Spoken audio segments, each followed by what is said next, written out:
Good afternoon, Chad. You were recently working on an E63 AMG that had a customer complaint of oil leaking out of the back of the engine. Can you tell us more? So here I have two parts off of this vehicle. This part has two different names, an oil separator or PCV. What it does is it separates oils from the crankcase gases that flows through it.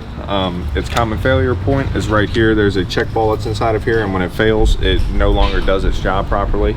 So what that ends up doing in return, if we go over here to this part, is it builds up that crankcase pressure way too much, and this rear main seal you can see here is manipulated from here to here. And when it first came out, it was more along these lines. So what happened in total was when this part failed, it actually made this rear main seal go bad. So when you have this job, it's best to do both of them so you don't have a repeat failure. In this case, this customer took care of both, and he is back on the road and driving down the road now. Awesome. Thank you, Chad. Yep.